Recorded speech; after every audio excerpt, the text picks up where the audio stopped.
Ontem eu ministrei a vocês uma palavra sobre justiça. Toda relatividade de bênção que você quer receber, anote isso, porque passou 35 anos da minha vida para que eu aprendesse. Está relacionado à justiça. Lembre-se sempre, a gente sempre usa dizer justiça e misericórdia, justiça e misericórdia. E estamos apelando para a misericórdia do Senhor e para a sua justiça. Mas há um equilíbrio entre a justiça de Deus e a sua justiça. E a pergunta inteligente seria: por quê? Quando o Senhor aparece em Jó capítulo 1, a presença do Senhor aparece em Satanás, inimigo das nossas almas. Deus se dirige para ele e pergunta: observaste o meu servo Jó, homem íntegro, reto, temente a Deus e que se desvia do mal? Satanás não confirmou nada com Deus, pelo contrário, confrontou, dizendo contra o caráter de Deus, de que Jó só o adorava, só o servia, porque Deus lhe dava as coisas. Anote isso, pelo amor de Jesus Cristo. Satanás confrontou o caráter de Deus, achando, dizendo, querendo imputar que Deus comprou a Jó. Comprou com o quê? Com bens materiais. E Satanás faz uma sugestão, dizendo: tira dele o que tu deste e verás que ele blasfema na tua cara. Raciocine comigo, por favor. Eu apelo para a inteligência de vocês. Ontem nós começamos essa palestra fazendo uma oração de libertação. Por quê? Porque neste momento onde a palavra pode produzir um efeito transformador na sua vida, a sua mente pode ficar desapercebida. Alguém levanta, alguém caminha, celular toca, uma mensagem chega, e a sua mente vai sendo roubado a atenção de um projeto do céu, quando foi elaborado para esses 3 dias um projeto de vida abundante para a sua vida. Então, por favor, concentre-se com objetividade. Eu quero alcançar teu coração. Quando Jó faz essa acusação, quando Jó sofre essa acusação de que Deus só tinha a sua adoração porque lhe dava bens, dizendo inclusive que ele cercava a sua casa com sebe, com cerca, para que ninguém tocasse nele, Deus então diz: pois tudo bem, tiro a cerca agora, toca nele, toca em tudo quanto ele tem, mas não tira a sua vida. Eu não vou acrescentar, porque ele depois volta alegando a saúde dele, mas tudo bem, eu estou adiantando o processo. E eu nunca na vida parei para raciocinar, porque, escute isso para não cheirar uma heresia para vocês, por que Deus não pode nos dar nada sem que não haja um equilíbrio de justiça da nossa parte? Porque se Deus der alguma coisa para você com o intuito do que você está pedindo, você pode se achar merecedor. 1. 2, você pode ficar prisioneiro da situação de achar que Deus, porque você é pedinte, e você pode dar sustentação a isso dizendo: pedi, dá-se-vos-á, então eu vou pedir, mas seu coração não está preparado para entender o equilíbrio de justiça de Deus com você. Então abra de novo as suas Bíblias, por favor, e vamos começar desse texto, na segunda carta de Paulo aos Coríntios, por favor. Lemos ontem o versículo de número 8, que foi a base do nosso seminário. Vamos lê-lo novamente e em seguida vamos para o texto que eu quero fazer a reflexão para nós começarmos. Quem pode ler aí o versículo de número 8, por favor? 2 Coríntios 9, 8. Pastor José me ajudou ontem com a leitura. Se alguém mais quiser me ajudar, ganhamos tempo, porque se nós formos esperar...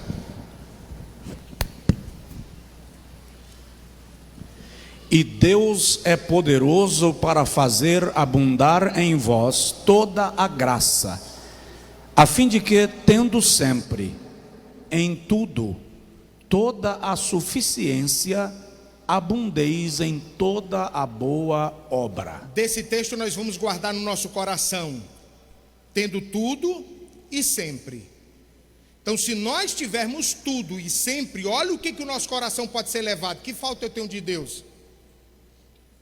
Esse tudo e sempre é direcionado na vontade do Deus que servimos. Leia o versículo 9, pastor.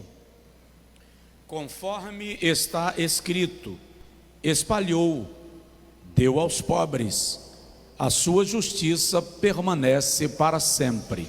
Ontem, quando eu perguntei aqui, alguém sugeriu que isso se tratava da justiça de Deus. Deu ao pobre, você que recebeu. Por isso que ontem eu separei aqui para vocês o que é esmola, o que é contribuição, o que é primícia, o que é oferta e o que é dízimo, obra das mãos. Então Deus quer ver a justiça sua quando você tem a oportunidade de ver um mendigo, um necessitado e a tua mão fecha. Eu mostrei para vocês no texto de Provérbios 11 que aquele que retém mais do que é justo lhe será tirado. Irmãos, o maior interessado de que nós vivamos bem, com plenitude, com gozo, é Deus. E por que eu sou filho de Deus e não tenho o que as bênçãos bíblicas me oferecem? Porque eu não sou justo. Muitas das vezes eu sou mesquinho, avarento, egoísta. A Bíblia Sagrada tem um texto revelador. Abra a Bíblia de vocês em Salmo 41, por favor. Eu me perguntei como cristão muitas vezes, porque morreu tanto crente no Covid. E eu estava lendo as mensagens que eu estava preparando no livro dos Salmos, no Inário de Israel. Quando eu chego no 41, eu observo, pastor, leia para mim, por favor. Bem-aventurado é aquele que atende ao pobre. Bem-aventurado é quem atende quem? Ao pobre. Se eu não abro a mão para dar esmola, como é que eu atendo o pobre? Continue. O Senhor o livrará no dia do mal. A consequência de eu atender, da minha pessoa atender o pobre, faz com que Deus me livre no dia mal. Você está pedindo livramento no dia mal e não precisava você pedir, era só atender o pobre. Continue. O Senhor o livrará e o conservará em vida. Continue. Será abençoado na terra, e tu não o entregarás à vontade dos seus inimigos. Continue. O Senhor o sustentará no leito da enfermidade. Continue. Tu o restaurarás da sua cama de doença. Continua? Tá bom. Quando eu tive a revelação, ou seja, a minha atitude de abençoar os pobres faz com que Deus seja atraído para me atender. Porque o pobre chama a atenção de Deus. A preocupação de Deus com isso era tão grande que no Velho Testamento, por cerca de 72 vezes, o Senhor repete que não permita que passe alguém com fome na casa dele e não tenha o que comer. E eu digo, mas não judei do pobre. Por quê? Porque um dia tu foste peregrino em Israel. E ele faz todo um cerimonial para que eu lembre do livramento e da Páscoa, do meu sofrimento no Egito, para não esquecer o que Deus fez comigo. No caso, tratando de Israel. Então, depois que você assimila estas verdades, você não tem dificuldade de tomar posse. Não é pulando e agarrando, é cumprindo princípios que as bênçãos são atraídas a você. Pois bem, então o texto do versículo de 2 Coríntios capítulo 9 diz, ora, versículo 9, como está escrito, distribuído, deu aos pobres a sua justiça. E aí ontem eu mostrei para vocês, nos nossos slides aqui, a respeito da nossa justiça ou da justiça de Deus, pelo menos em duas áreas. Eu mostrei para vocês sobre a justiça. E entre os 5 princípios, por questão didática de tempo, eu me detive somente a estes. A oferta trazida é a minha justiça de gratidão. Ora, eu não provo que sou grato quando eu não sei ofertar. E ontem alguns irmãos depois passaram ali na banca para comprar uns livros e me fizeram algumas perguntas. Eu gostaria de estar num seminário mais apropriado, onde vocês estivessem com Bíblia aberta e caneta e papel e a gente discutindo, porque eu abriria espaço para uma discussão e vocês fazerem perguntas. Mas aí o irmão perguntou ali para mim: pastor, e aquilo que eu trago no culto não é a oferta? Irmãos, biblicamente não. O que eu trago nos cultos de 2, de 3, de 5 reais é contribuição.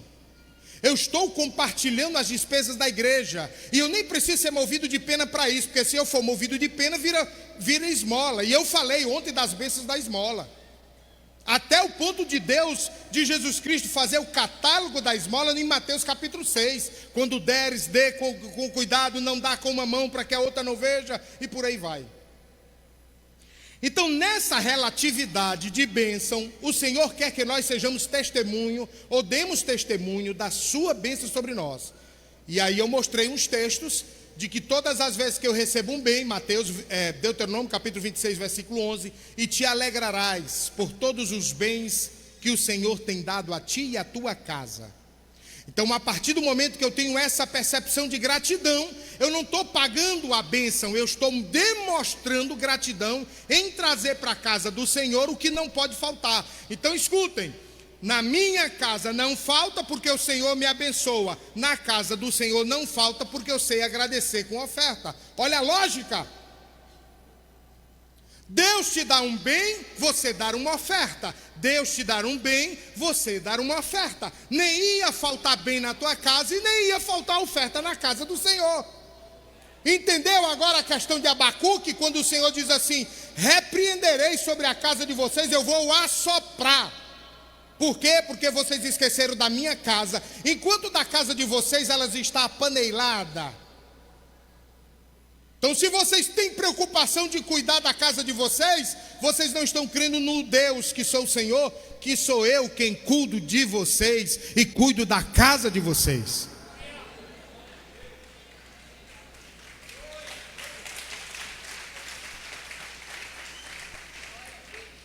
E aí, eu quero, por questão de objetividade, dizer aos irmãos que não tiveram ontem, que vocês estiveram perdendo a oportunidade de trazer neste culto uma oferta de remissão, que eu vou me referir a ela só no final, para não lhe deixar em dificuldade. Vamos lá. Se eu tivesse um tempo hoje favorável, e nós estamos comprimindo isso para dentro de um culto, ainda vamos ter participação de um cantor que está sendo esperado, eu quero correr um pouco, mas não quero dar prejuízo no conteúdo para vocês. Vocês podem já ter ouvido muita responsabilidade sobre dízimo.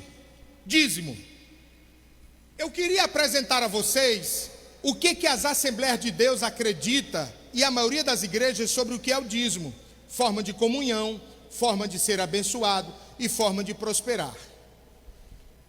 Mas aí, eu quero ser mais objetivo e dar o que vocês não conhecem, que se vocês tiverem caneta e papel, aí vocês podem anotar. Vamos lá. Abra comigo a Bíblia Sagrada, por favor. Gênesis capítulo 14, eu quero que você olhe para esse texto como nunca você olhou. Nunca. Gênesis capítulo 14 é o primeiro texto da Bíblia Sagrada que Deus trata conosco sobre dízimo. E eu queria que você prestasse atenção, porque eu tenho certeza que a história do dízimo que você vai ouvir hoje, você nunca ouviu na sua vida. Tá? Então vamos lá. Acharam o texto? Digo amém. Melquisedeque, rei de Salém, trouxe pão e vinho, e era sacerdote do Deus Altíssimo. Abençoou ele Abraão e disse: eu estou esperando vocês pegarem o livro para anotar o que eu vou dizer. Bendito seja o Deus de Abraão, o Deus Altíssimo, que possui os céus, Senhor dos céus e da terra. Bendito seja o Deus Altíssimo, que entregou os teus adversários nas tuas mãos, e de tudo lhe deu Abraão o dízimo. Irmãos, não precisa ser um exegeta na excepcionalidade da palavra para que você saiba interpretar um texto, mas preste atenção, seja inteligente e racional. A inteligência é algo peculiar a quem é comprado e lavado com o sangue de Jesus e tem o Espírito do Senhor habitando nele. Porque quando você tem dificuldade de interpretar o texto, o Espírito que está em ti testifica com o Espírito da palavra e faz você entender. Olha que prova de inteligência maior do que essa. Então vamos lá. Quando você observa o texto de Gênesis 14, 20, 18, 19 e 20, uma pergunta cabe aqui: o que deu na cabeça de Abraão para ele dizimar se Melquisedeque não pediu dízimo? Então eu só vou compreender isso se eu entender essa história. E o primeiro ponto dessa história você deve escrever no livro, porque a única coisa que não está no livro são esses 4 pontos aqui, tá? Então anote aí. Primeiro, era um reconhecimento de autoridade. Olhe para cá, para o telão, e olhe o PowerPoint aqui, por favor. O que era o reconhecimento de autoridade? Eu vou dar aqui 2 nomes para facilitar vocês, ó. Esse rei aqui era de Feira de Santana. Esse rei aqui era de Salvador. Todo rei tinha um súdito, e esse aqui é o súdito. O nome desse súdito aqui era José, e o nome desse João. Feira de Santana e Salvador, 2 reinos. Quando este súdito aqui, o lá de Salvador, ele tinha bens materiais que pudesse contratar soldado, armas e cavalos para enfrentar uma guerra, uma milícia, uma batalha, ele não dependia do rei. Então ele ia com seus bens enfrentar o seu adversário. Se ele tivesse esse adversário condição, na mesma proporção, brigar com o outro, tudo bem. Quando ele não conseguia brigar, ele levantava a mão dele ao rei e dizia: rei meu senhor, empresta-me a força do teu braço, porque João lá de Salvador veio contra mim e eu não tenho condição de lutar. O rei lhe emprestava soldado, armas e cavalo. Como no pacto real, ele ser súdito, ele respondia com seus deveres de sustento à casa do rei, ao rei que ele servia, ele era dado a ele a fiança, a confiança de receber soldado, cavalo e arma. Porém, se José de Feira de Santana derrubasse esse indivíduo aqui que se levantou contra, ele pegava os bens dele e vinha para a Feira de Santana. Na mão de João, lá de Salvador, ele tinha condição financeira de lutar contra o inimigo. Por isso se chamava bens. Você vai ver isso na Bíblia. Quando José, que matou João, levava para casa, não era mais bem, era despojo, resultado do fruto da guerra. Então, do despojo, José devolvia ao rei a 10ª parte. Então essa 10ª parte era chamado de dízimo. Quando você compreende isso, você começa a entender o texto de Gênesis 14. Por quê? O cenário de Gênesis 14 é Abraão vindo de uma guerra de 4 contra 5 reis. E que Abraão era considerado um rei. Por que ele era considerado um rei? Ele fez uma confederação, uma aliança com outros 4 reis, com outros 3 reis, e ele levou para esta guerra 318 soldados, detalhe, nascidos na casa dele. Por que esse detalhe é importante? Porque Abraão poderia ter dito a Melquisedeque, o que está no versículo 19, que ninguém percebe, é que ele diz assim, ó: bendito seja o Deus Altíssimo, possuidor dos céus e da terra. Bendito seja, versículo 20, o Deus Altíssimo que entregou os teus inimigos nas tuas mãos. E na cadeira de que qualquer um de vocês sentem, vocês teriam dito o seguinte: dá licença aí, Melquisedeque, mas você está falando com um homem que tem 318 soldados tão hábeis, que pode jogar uma lança a 35 metros de distância e acertar o coco da cabeça. Assim era a perícia dos soldados de Abraão. E não fiquem vocês assustados, porque a Bíblia fala de uns canhotos que atirado de flecha acertavam um fio de cabelo. A Bíblia não fala do exército dos outros 3, mas destaca o de Abraão. E por que eram os 318? Porque quando você lembra dos valentes de Davi, você está longe de saber sobre os valentes de Abraão.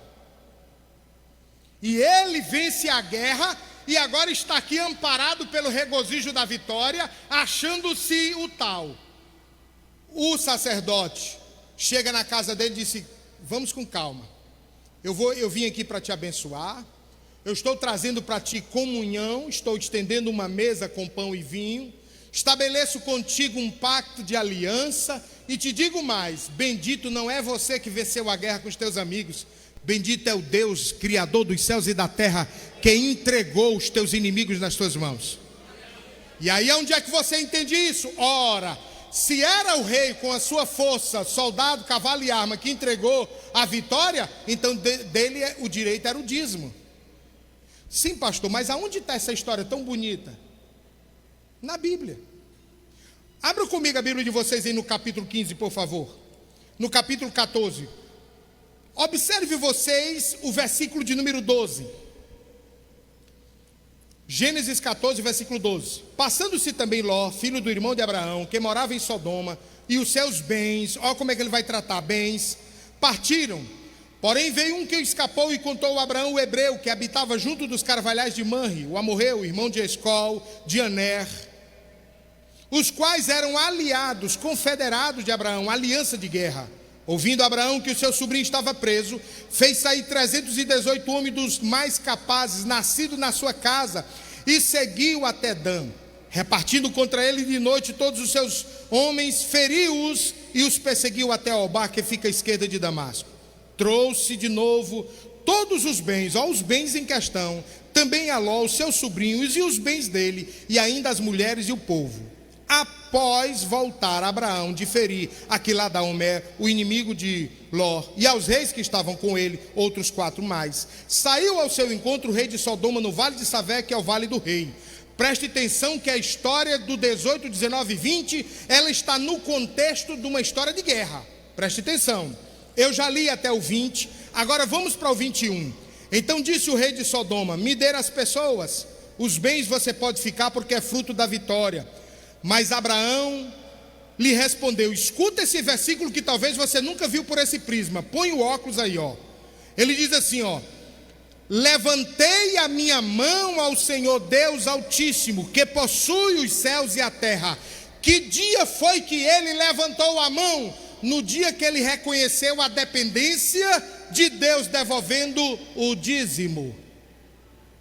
Então escutem, o ato de devolução do dízimo era reconhecimento da dependência de uma mão que lhes fazia vitorioso. E talvez você nunca tenha compreendido esse texto desta forma. Venha comigo em Deuteronômio, por favor, capítulo 8. Deuteronômio, capítulo 8. Abra sua Bíblia. Não deixe de fazer assim, porque você vai marcando e a palavra vai falando com você e as coisas vão mudando. Sua mente vai tendo uma luz sobre isso. Deuteronômio, capítulo 8. O Senhor vai dizer assim, especificamente, porque eu vou voltar nesse texto depois. 17. 8 de Deuteronômio 17. Não diga, pois, no teu coração: a minha força e o poder do meu braço me adquiriram estas riquezas. Versículo 18: antes te lembrarás do Senhor teu Deus, que é Ele quem te dá força para adquirires riqueza. A minha devolução do dízimo é a minha confirmação de dependência de Deus. Você não está vivo hoje e não tem um empreendimento ou um comércio favorecido, ou até mesmo um emprego público, porque a sua mente é brilhante, porque a sua força do braço prevaleceu. Não, você deitou e acordou, porque o Deus de Israel te deu sustento, e é isto que faz você reconhecer a dependência dele.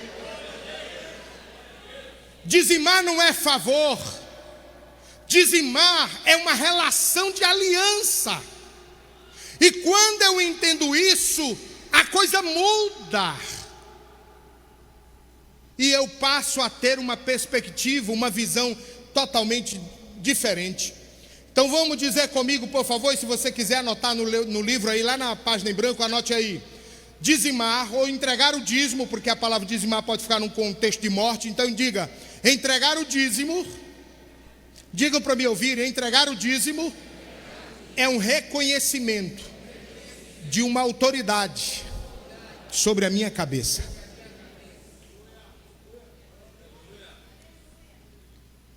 Segundo, a minha entrega do dízimo é um ato de aproximação. A coisa mais importante é a gente descobrir como se aproximar das pessoas. O pastor Josué acabou de fazer uma narrativa da dificuldade dele, pela sua timidez, como ele mesmo diz, de se aproximar com quem ele não tem uma aproximação. Todos nós, não sejamos hipócritas, nós vivemos numa era de uma tecnologia barata, em que a gente vive dando like e seguindo, para que outros nos persigam. E nesse seguir e perseguir, você fica todo cheio de orgulho quando diz para alguém: quantos mil seguidores tu tem? E você esnoba isso, porque quanto mais seguidor você tiver, manifesta a sua importância, sim ou não? Você é tão importante por esses seguidores que você nunca nem falou com ele e eles nunca falaram contigo. Agora você imagina você ser próximo de alguém de reputação, de nome. Eu digo para vocês sinceramente, como quando alguém em academia, faculdade teológica, me provoca e pergunta quem foi o homem mais inteligente da Bíblia. E há controvérsias, porque entre muitos personagens da Bíblia, Salomão se destaca. A Bíblia diz que ele foi um homem muito inteligente, o mais inteligente. Ele pediu a Deus, e dado por Deus, até um jumento é inteligente. Agora, para mim particularmente, o homem mais inteligente da Bíblia foi Abraão. E aonde eu revelo a inteligência de Abraão? Melquisedeque alega que a vitória dele tinha sido dada por Deus. Ele poderia ter questionado dizendo que tinha mais 3 amigos com ele e um exército de peritos em batalha. Ele guarda toda a sua argumentação e diz assim: então, se é verdade que o Senhor, Deus de Israel, gosta de mim ao ponto de me dar vitória, então deixa eu entregar o que obrigava o súdito a fazer como sinal de proteção. Escute, nós vivemos numa mesma relação. O Estado é o rei. Quando nós pagamos os nossos impostos ao Estado, o Estado tem a obrigação conosco de nos livrar. É por isso que você não pode usar as mãos para se defender ou cometer crime algum, nem que seja para se livrar. Você tem que acionar o Estado. Às vezes não chega a tempo, mas fazer o quê?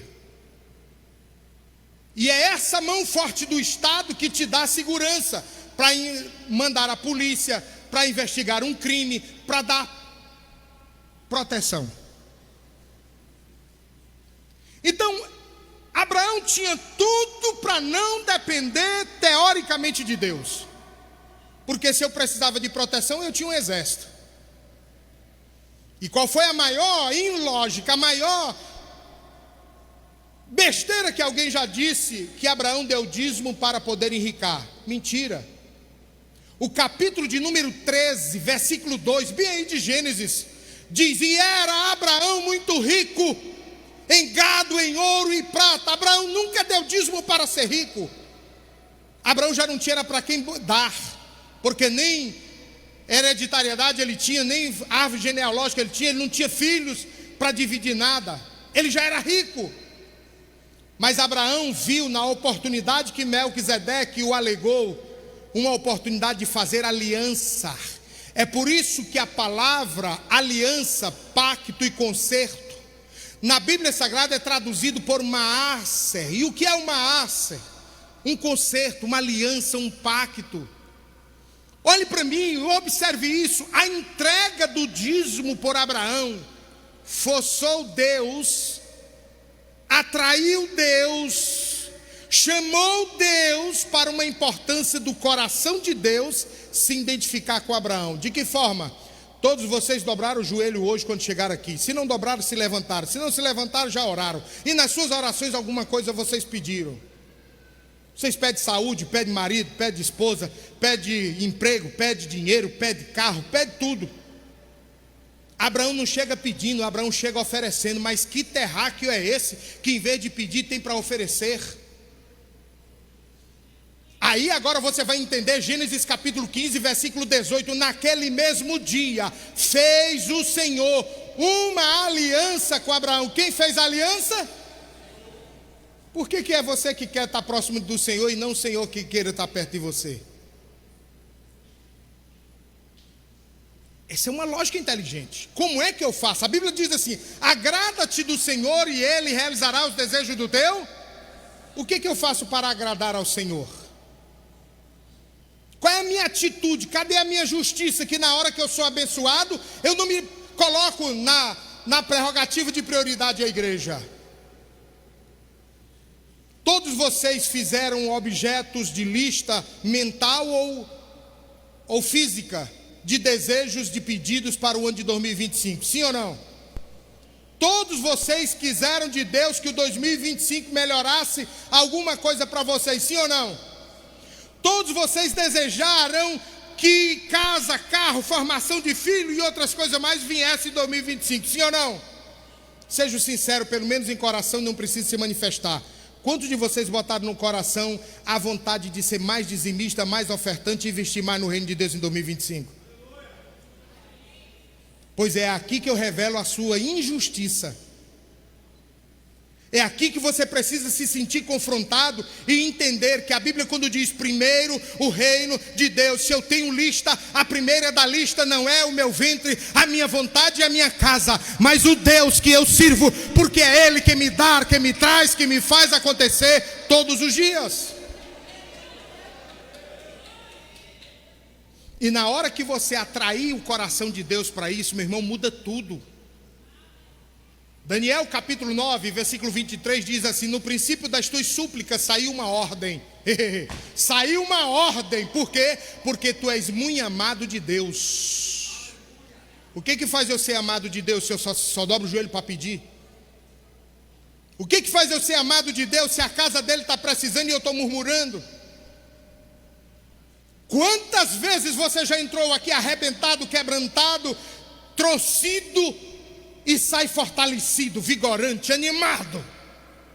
Mas um dia que o teu pastor está aflito, conta para pagar, empréstimos para cobrir, terreno de igreja para honrar, construção para começar, dificuldade, irmãos, vamos fazer uma campanha, faça o que você não pode, nos ajude. Eita, que o pastor Josué até que pregava bem, mas agora só fala de dinheiro. E você começa a murmurar, porque você não sente o peso da obrigação que pesa sobre o ombro daqueles que têm a responsabilidade de levar a igreja nas costas. Então, a partir desta luneta, a partir deste olhar, você precisa entender por que o Senhor Deus está falando ao teu coração de forma diferente. Só liga aqui, pastor Erasmo, por favor. Segundo, quando nós entendemos este maaser, este gesto de aproximação, a coisa começa a mudar. Por quê? Porque Abraão, a partir daí, meu irmão, tem uma relação. Escute.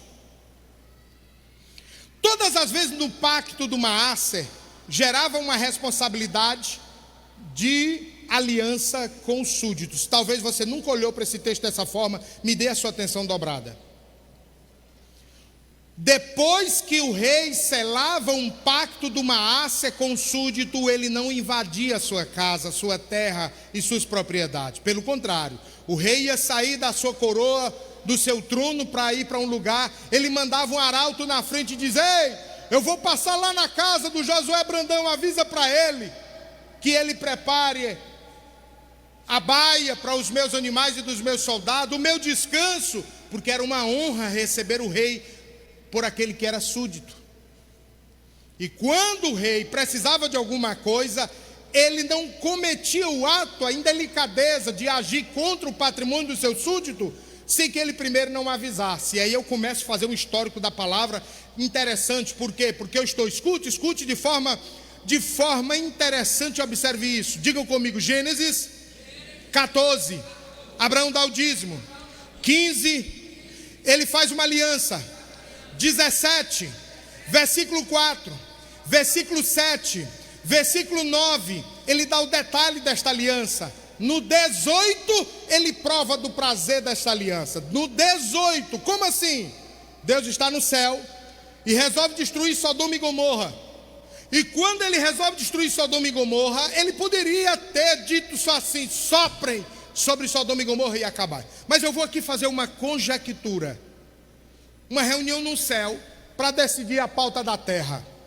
Lá nessa reunião do céu está um ministro de justiça, um anjo de fogo que faz o que Deus manda executar com o fogo e com a espada. E ele disse: olha, hoje eu quero que você desça sobre a terra, visite uma cidade, duas, Sodoma e Gomorra, e destrua aquilo lá. E o anjo está perguntando: é a pauta do dia, que hora eu desço? Ele disse: calma, antes que você desça eu vou na terra. Como assim, pai? Eu vou porque eu tenho um pacto com Abraão e eu preciso conversar com ele. Eu estou falando de uma conjectura, presta atenção. O Senhor desce no capítulo 18, a partir do versículo 23, chama Abraão e disse: Abraão, eu vou destruir Sodoma e Gomorra. E eu não poderia fazer isso sem te avisar. Estou te avisando, filho. Abraão sabe que a sentença era real e entra com providência na sua aliança, no seu pacto. E diz assim para Deus: Deus, se houver 50 justos lá, o Senhor destruiria a cidade? Quanto justo? Justo ou crente? Justo. Olha o que pesa para Deus. Aí ele diz: não, filho, se tiver 50 lá, pode ficar tranquilo que eu vou poupar a cidade. Aí Abraão apela para o pacto e diz assim: vocês acham que isso é coincidência? Deus, e se para 50 faltar 5? 5 de 50 em porcentagem é quanto? O que ele estava alegando para Deus? Aí ele pede o primeiro pacto, e a primeira pedido dele é em cima da aliança que ele já tinha feito com Deus. No capítulo anterior, ele está provando da aliança no 18. E Deus diz: tudo bem, se faltar 5 para os 40, para os 50, ficar só 45, tranquilo, está lá, só você ler o texto. E depois ele começa a interpelar Deus pedindo sobre 10. E diz: se tiver 40, e se tiver 30, e se tiver 20, e ele para justamente nos 10. Não é possível que Deus não entendeu que eu estou apelando para uma aça. E Deus diz: tudo bem, filho, já entendi. Se só tiver 10, está poupado a cidade.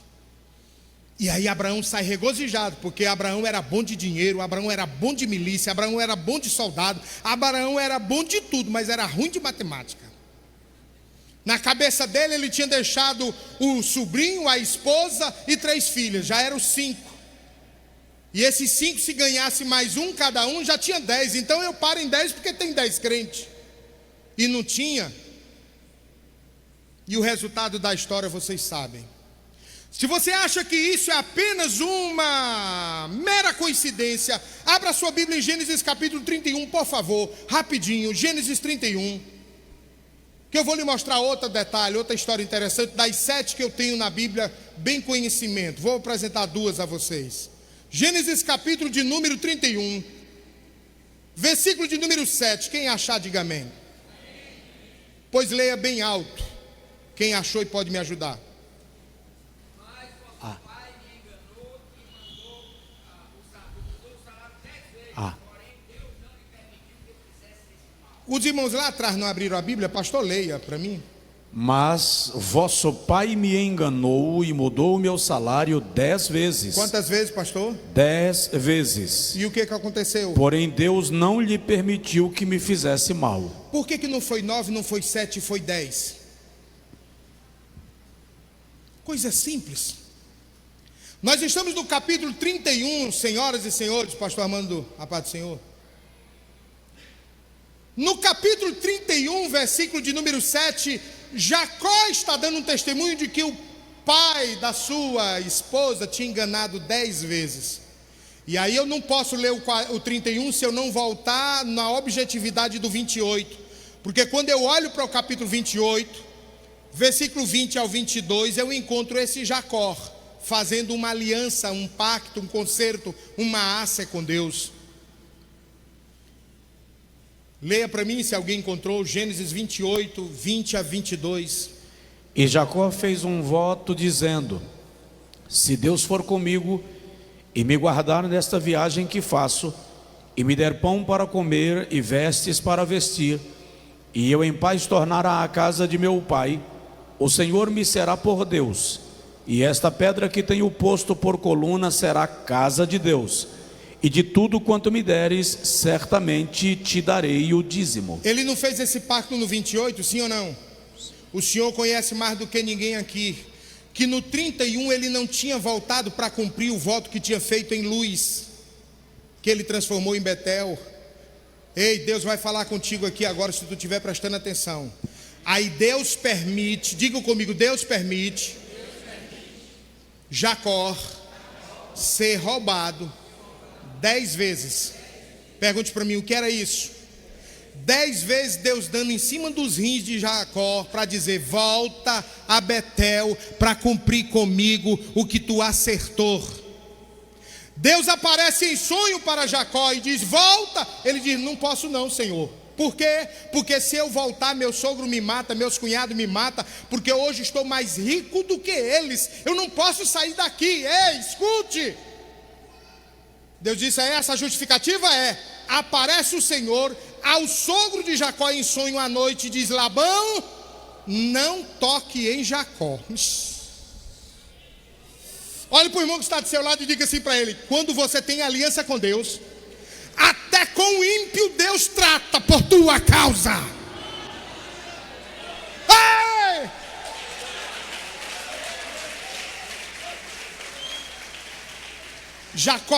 Labão só queria uma chance para matar Jacó. E Deus disse: não toque. Por que não toca? Porque ele tem que voltar em Betel e acertar as contas com Deus, que ele fez uma aliança.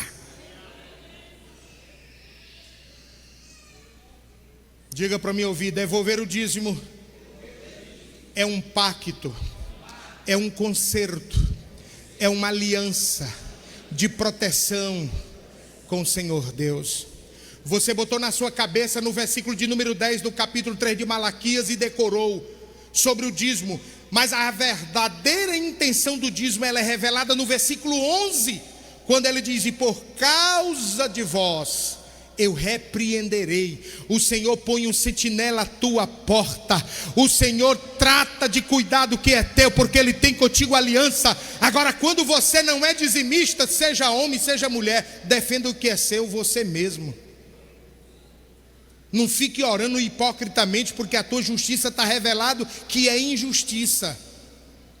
A coisa mais interessante que eu ouço dentro dos nossos arraiais é que nós tratamos as finanças como mordomia. Mentira!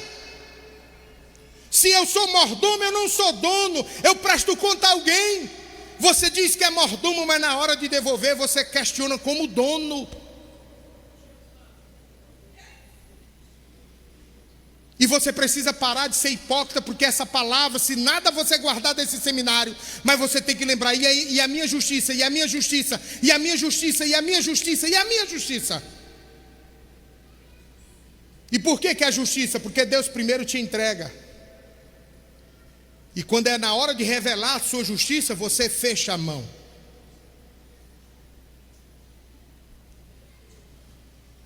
Terceiro,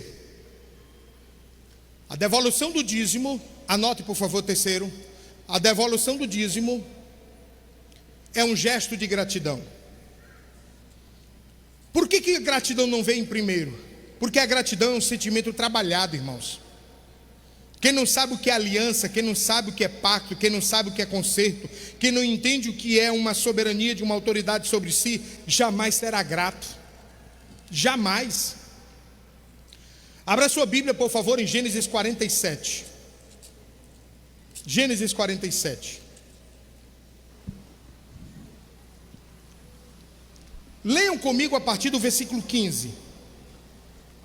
Pastor Josué. E acabando-se, pois, o dinheiro da terra do Egito e da terra de Canaã, vieram todos os egípcios a José, dizendo: dá-nos pão, porque morreremos em tua presença, porquanto o dinheiro nos falta. E José disse: dai o vosso gado, e eu vou-lo darei por vosso gado, se falta o dinheiro. Então trouxeram o seu gado a José, e José deu-lhes pão em troca de cavalos, e pelo rebanho das ovelhas, e pelo rebanho das vacas e dos jumentos, e o sustentou de pão aquele ano por todo o seu gado. E acabado aquele ano, vieram a ele no segundo ano e disseram-lhe: não ocultaremos ao meu senhor que o dinheiro acabou, e meu senhor possui os rebanhos de animais, e nenhuma outra coisa nos ficou diante de meu senhor, senão o nosso corpo e a nossa terra. Por que morreremos diante de teus olhos, tanto nós como a nossa terra? Compra-nos a nós a nossa terra por pão, e nós e a nossa terra seremos servos de Faraó, e dá-nos semente, para que vivamos e não morramos, e a terra não se desole. Assim José comprou toda a terra do Egito para Faraó, porquanto os egípcios venderam cada um o seu campo, porquanto a fome prevaleceu sobre eles, e a terra ficou sendo de Faraó. Versículo 20. 21. Não, agora o 23 e até o 25. Então disse José ao seu povo: eis que hoje tenho comprado a vós e a vossa terra para Faraó. Ou seja, eles agora, depois de ter acabado tudo que tinha, se venderam. Eis aí tendes semente para vós, para que semeeis a terra. Há de ser, porém, que das colheitas dareis o quinto a Faraó. Dareis o quê? O quinto a Faraó. Continue. E as 4 partes serão vossas, Perfeito. para a semente do campo, e para o vosso mantimento, e dos que estão nas vossas casas, e para que comam vossos filhos. 25 e último. E disseram: a vida nos tens dado, achemos graça aos teus olhos, achemos graça aos olhos de meu Senhor, e seremos servos de Faraó. Preste atenção, se você não tiver prestado atenção à leitura, preste atenção à narrativa. Escutem. O povo acabou que comer, e começaram a vender, primeiro o gado, segundo o cavalo, segundo... E quando acabou, venderam a terra. Não tinha mais cavalo, não tinha mais gado, não tinha mais coisa nenhuma. Venderam a terra. Acabou a terra, se venderam e se tornaram escravos. E o que é mais impressionante nesse texto, que passa desapercebidamente, é depois deles perderem tudo para Faraó, eles dizem no versículo 25: responderam eles: a vida nos tem dado, achemos graça, mercê perante o meu Senhor, seremos escravos de Faraó. Digam para mim ouvir, por favor.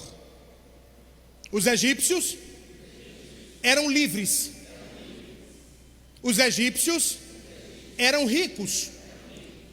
Os egípcios eram poderosos. Escutem. De poder que tinham, perderam todo o poder. De riqueza que tinham, ficaram pobres. E liberdade que tinham, se tornaram escravos. E embora tendo se tornado escravo, agora ele estava dizendo: mas graças a Deus que achamos graça aos olhos de Faraó, seremos escravos. Olha, abra a Bíblia de vocês, por favor, em 1 Coríntios, capítulo de número 6, versículo 20, por favor. 1 Coríntios, capítulo 6, versículo 20. Oh Jesus. O que diz? Porque fostes comprados por bom preço. Glorificai, pois, a Deus no vosso corpo e no vosso espírito, os quais pertencem a Deus. Foste comprado por bom preço e pertence a Deus. Por favor, Apocalipse capítulo 5, versículo 9. Só mais esse. Apocalipse 5 e versículo 9. Escute, por favor, direitinho o texto. Versículo 20 de 1 Coríntios 6 diz que nós fomos comprados.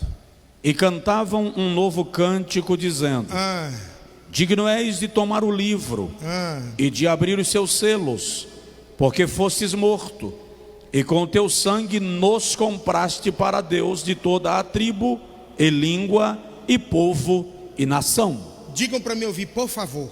Os egípcios eram ricos, ficaram pobres. Os egípcios tinham tudo e a tudo perderam. Os egípcios eram livres, se tornaram escravos, mas eram agradecidos. Agora diga para mim ouvir: eu era pobre e o Senhor me fez rico. Eu fui comprado para deixar de ser miserável, para ser cidadão do céu. E sou mal agradecido. Mas sou mal agradecido. Olhe para o irmão que está do seu lado. Eu não sei se vocês vão gostar do que eu vou dizer, mas eu preciso dizer. Olhe para o irmãozinho que está do seu lado, por favor, com carinho. Talvez ele nunca mais queira lhe ver depois dessa. Olhe para ele, olhe. E diga para ele assim: meu amado, segundo esses dois textos, quem não é dizimista, nem para ser comparado, a egípcio presta.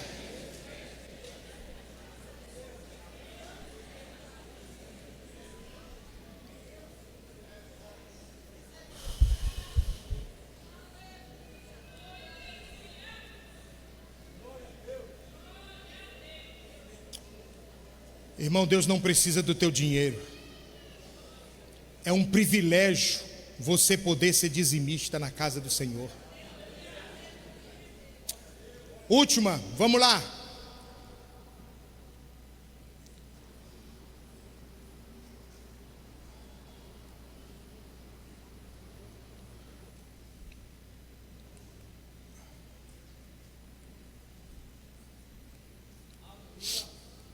O slide travou um pouco aqui, mas aqui ó. Último, bota aí quarto motivo para me ser dizimista. Quarto motivo: dízimos, confirmação da aliança. Abra sua Bíblia se você quiser anotar aí, por favor. Deuteronômio, capítulo de número 8. Volte para lá agora. Deuteronômio 8, e nós já estamos indo para o encerramento. Gênesis, Deuteronômio capítulo 8. Deuteronômio capítulo 8. Quando você chega nesse versículo, nesse capítulo, você começa a leitura a partir do versículo 11. Por quê? Porque este versículo 11 vai lhe revelar um estatuto perpétuo para a sua vida. Diz assim o texto, versículo 11, pastor Josué. Deuteronômio 8 e 11. Guarda-te de que não te esqueças do Senhor teu Deus, deixando de guardar os seus mandamentos e os seus juízos e os seus estatutos que hoje te ordeno, para não suceder que, havendo tu comido e fores farto, e havendo edificado boas casas e habitando-as, e se tiverem aumentado os teus gados e os teus rebanhos, e se acrescentar a prata e o ouro, e se multiplicar tudo quanto tens, se eleve o teu coração e te esqueças do Senhor teu Deus, que te tirou da terra do Egito, da casa da servidão, que te guiou por aquele grande e terrível deserto de serpentes ardentes, e de escorpiões, e de terra seca, em que não havia água, e tirou água para ti da rocha pederneira, que no deserto te sustentou com maná, que teus pais não conheceram, para te humilhar e para te provar, para no fim te fazer o bem. Olha o 17. E digas no teu coração: a minha força e a minha fortaleza, ou a fortaleza da minha mão, me adquiriu esse poder. Antes te lembrarás do Senhor teu Deus, que Ele é o que te dá força para adquirires riquezas, para confirmar a sua aliança que jurou a teus pais, como se vê nesse dia. A aliança que jurou aos seus pais. Quantos estão com Bíblia aberta? Diga amém. Na Bíblia de vocês, se vocês não tiverem a maioria que é ACF, tem alguma Bíblia que fala pacto, em vez de aliança? Tem? Tem ali. Tem alguma Bíblia que fala concerto em vez de aliança? Ótimo. Todas as vezes que vocês encontrarem a palavra aliança, pacto e concerto, ela está relacionada a contrato. E a palavra maassa é justamente isso, um contrato, um acerto, um compromisso. Então o que o texto está dizendo é: guarda o teu coração de não quebrar o teu concerto, a tua aliança, o teu maassa que foi feito com o teu pai. Não tire desse texto, vocês podem deixar marcado. Eu mostrei ontem de forma bem rápida, mas vocês deixam o dedo aí, por favor, marcando. E vamos aqui em Malaquias capítulo 3, por favor. O povo chega para Deus um dia e diz assim: Senhor, aonde estão as tuas bênçãos que não me alcançam? Você não pode entender o texto de Malaquias 3 sem o contexto da história. No contexto da história, o Senhor vai descrever que esse povo quebrou o pacto, a aliança e o concerto. Mas para ficar muito claro na sua mente, e você nunca mais esquecer, olha para o versículo 7 do capítulo de número 3, que ele diz assim: desde os dias dos vossos pais, vocês se desviaram dos meus estatutos, e não os guardaste. Tornai para mim, e eu tornarei para vós outros, diz o Senhor dos Exércitos. O povo, em vez de dizer assim: pois tá bom, Senhor, tu me jogou na cara que nós quebramos o pacto, então eu vou consertar o pacto. Não, age de cinismo. E olha a última parte do versículo 7 dizendo: em que havemos de tornar? Na minha mente eu não estou fazendo nada de errado não. Aí o Senhor diz no versículo 8: ah, então você não sabe de que pacto eu estou falando? Roubará o homem a Deus? Vós me roubais. Então, quando o Senhor entra na particularidade do dízimos e das ofertas, que ele vai dizer isso no restante do versículo 8: vós me roubais, em que te roubamos? Perguntaram ele: nos dízimos, nas ofertas. E por que se tratava desta afronta ao caráter deles? Porque eles estavam dando uma de esquecidos. Esquecido de quê? Esse pacto que se refere aqui, ele por 7 vezes é mencionado no Levítico e no Deuteronômio. Ontem eu comecei esta aula dizendo a vocês a questão de governo, e você pode não ter entendido por que eu comecei falando de governo para falar desse assunto. Porque o governo distribui o que nós arrecadamos em imposto como benefício para nós.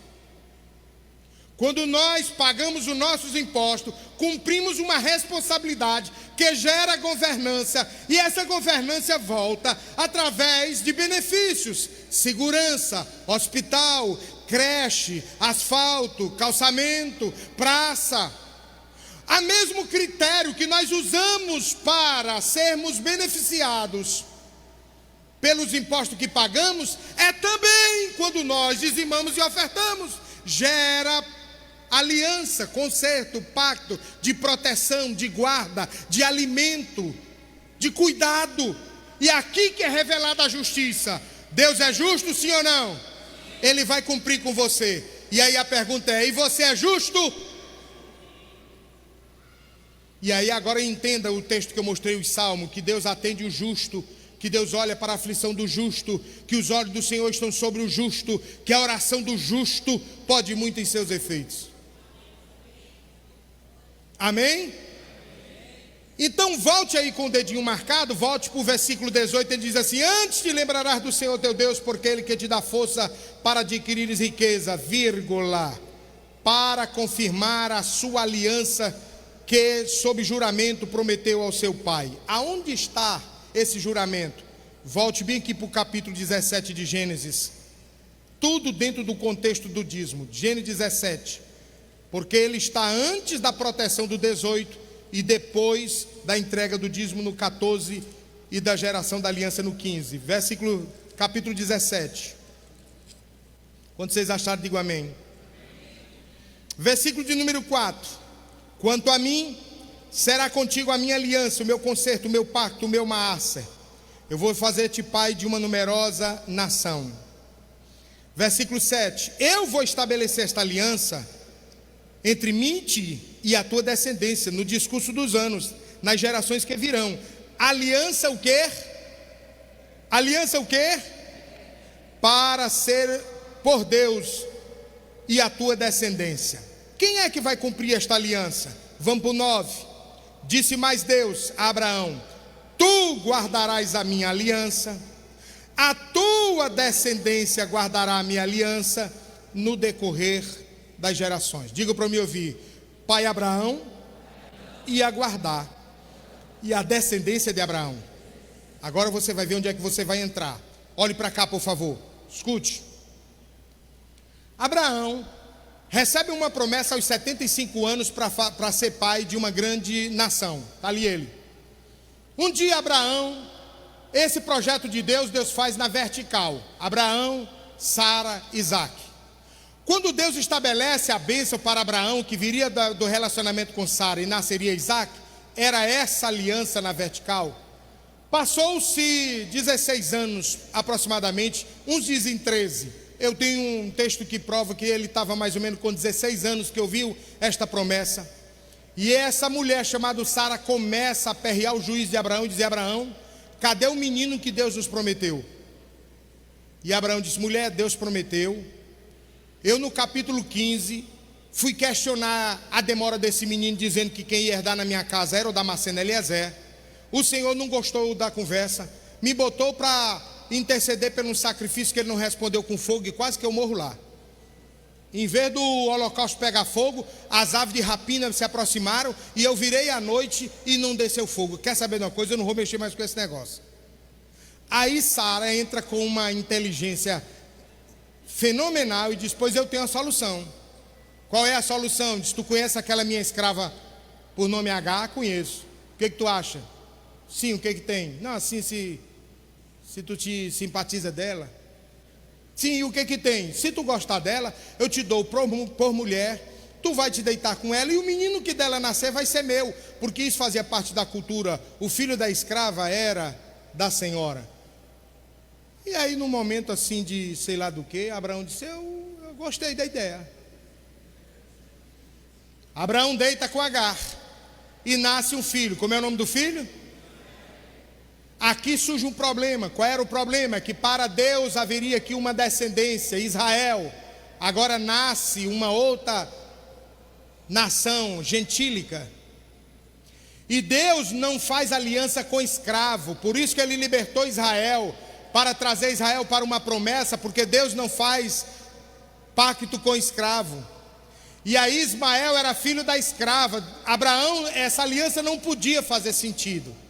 Aí Deus chama Jesus, seu filho amado, e diz: filho, problema para resolver na terra. O que é, pai? Abraão, que não tinha o que fazer, em vez de esperar com Sara pelo menino que eu ia dar, resolveu se deitar com a escrava Agar, e agora nasceu um menino, e esse menino vai roubar a bênção. O que eu faço, pai? Desça lá, filho. E aí, meu filho vai levantar uma nova descendência, uma nova geração. E essa descendência vai se chamar o que, pai? Igreja.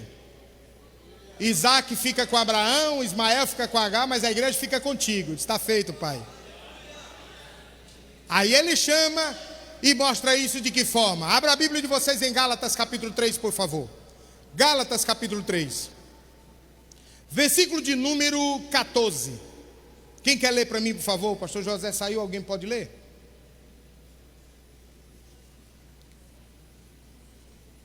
Alguém pode ler? Gênesis, Gálatas 3 e 14.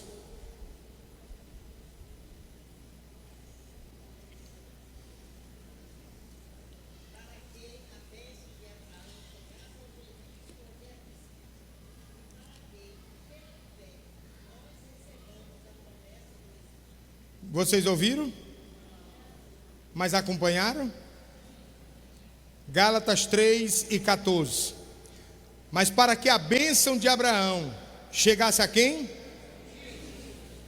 Chegasse aos gentios, por meio Por meio de quem?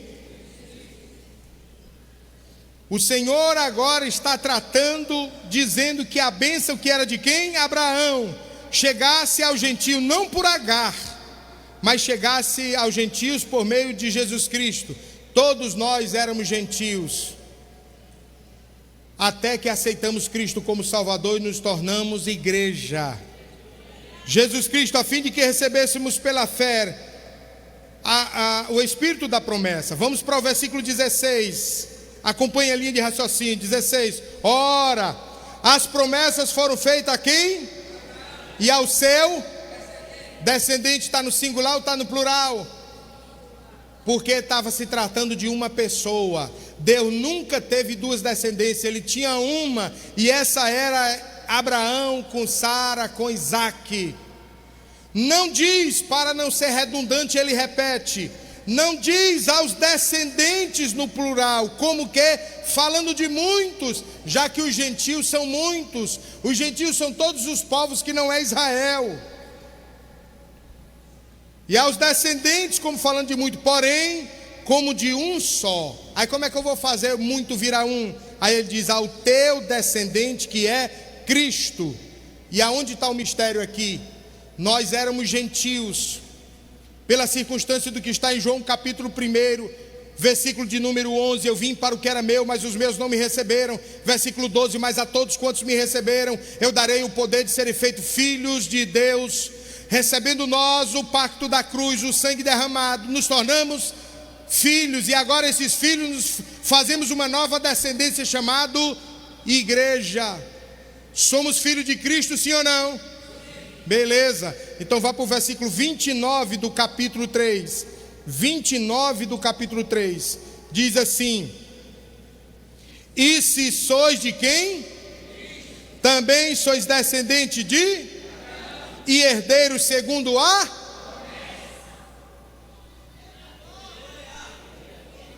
Aí você pergunta, o que tem a ver no Novo Testamento? Está se trazendo a aliança de Abraão com o Senhor para nos dar o direito da promessa. Presta atenção, eu vou ler de novo. E se sois de Cristo, também sois descendente de Abraão e herdeiro da promessa. Agora volta para o teu entendimento ser claro e sem forçação de barra. Gênesis capítulo 17, eu já li, mas vê se você agora tem um novo entendimento. Quando ele diz assim no versículo de número 4, 17 e 4 de Gênesis: quanto a mim, será contigo uma aliança, tu vais ser pai de numerosas nações. E Isaac, e Ismael, e igreja. Preste atenção. Quando ele sela este pacto, ele vai dizer no 7: estabelecerei a minha aliança entre mim e tua descendência. Se você não for descendente de Abraão, você perdeu a promessa. No decurso das suas gerações, aliança perpétua. Por que Satanás quer que você rompa o que gerou o pacto com Abraão? Porque você vai perder as promessas, porque você quebrou o pacto. E é esta jogada de Satanás. Ele faz de tudo para que você não entenda este pacto selado.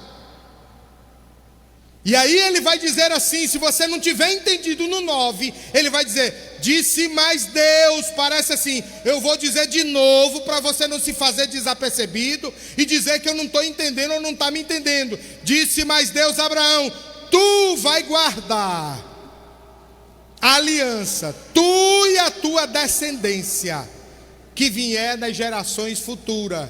João, está escrito lá, 3:39 ou 6:39, se não me falha a memória, chegaram para Jesus e disseram: nós também somos filhos de Abraão. Jesus olha para eles e diz assim: se vocês fossem filhos de Abraão, vocês faríeis as obras de Abraão. O contexto daquele texto e daquela época era a discussão se eles deveriam ser dizimistas ou não. Tanto é que eles trazem uma moeda em um outro determinado momento e perguntam: Senhor, nós temos a responsabilidade com César, mas temos também a responsabilidade com a religião de devolver o nosso dízimo. Entregamos os dízimos ou pagamos os impostos? O Senhor diz: me dá uma moeda.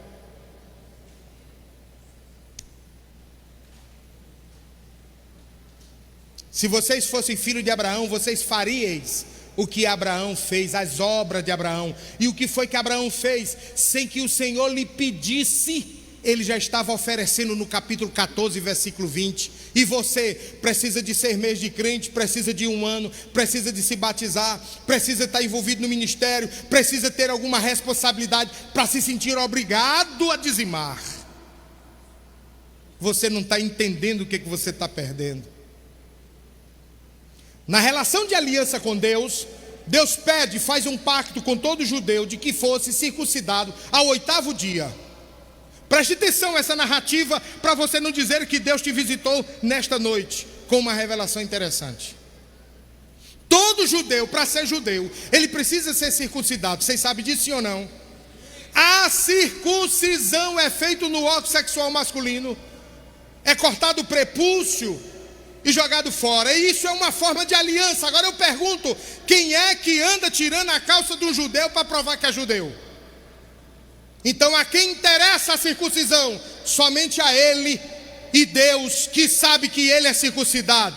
Olha o que o Senhor fez no Novo Testamento. Eu não preciso que você arranque um pedaço de carne, eu preciso que você arranque a carne que tem dentro de você e tire do seu coração Mamon, e eu faço contigo uma aliança. Mamon é o único Deus que é tratado como Senhor, e ele é chamado de Senhor porque compete o lugar de Deus. E você tem feito do seu coração um altar para a riqueza, enquanto que você não está entendendo como é que eu posso levar para o céu de glória uma pessoa que é tão amarrada em dinheiro. Tem gente que na terra gosta tanto de dinheiro que ele não pode ir para o céu. Pergunte por quê? Ora, se na terra ele está matando a si, a família e tudo, por causa de dinheiro, quando ele chegar no céu, que ele começar a andar na rua de ouro, ele vai arrumar uma faca, uma colher para arrancar as pedras e botar no bolso.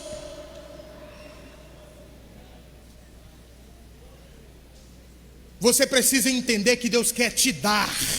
Agora Ele quer dar para aqueles que não têm no seu coração um lugar para mamon, as riquezas e a avareza. Ele quer te abençoar com toda sorte de bênção, de dia, de tarde, de noite. E você precisa tomar posse disso para que você viva as revelações e dimensões da grandeza do Deus que você serve. Diga para me ouvir: ninguém pode servir a um Deus tão grande